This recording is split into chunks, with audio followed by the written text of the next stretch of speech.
Dostala som otázku, čo som si doniesla z Londýna, tak vám to chcem postupne ukázať. Ako prvé môžete vidieť, veci sú z Lego Store. Tento poschodový autobus, ten stal 10 libier.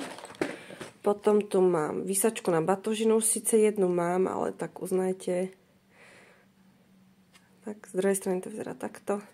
Hoci toto sa zdá byť, že sa to roztrhne, ale mám jednu už na batohu a drží to krásne.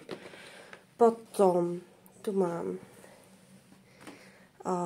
z prírodnovedného múzea pohľadnicu, na to si vždy píšem spomienky, čo som zažila v danej lokalite, kde som práve bola.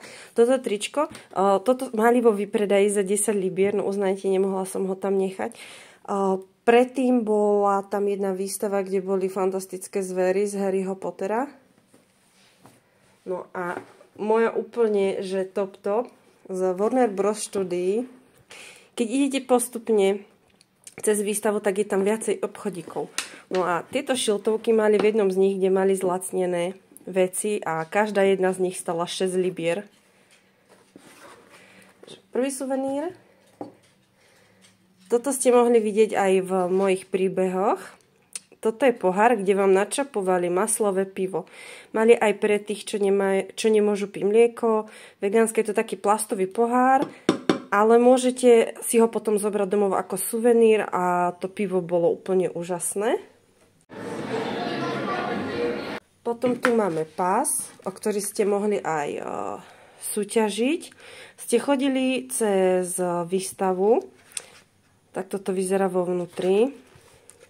A mohli ste zbierať takéto pečiatky urazené, embosované. Ak ste postupne chodili, tak pri tých jednotlivých výstavách ste si mohli urobiť takúto ozdobu.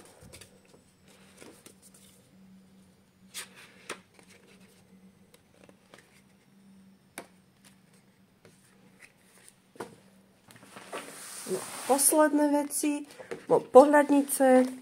Najradšej mám maľované, tu mám Rockford a tu mám Chrabromil. Takto vyzerajú zozadu. Ešte teraz budem zapisovať zážitky. Obaly na pasy. Moje Chrabromil, mali tam ešte Slizolin.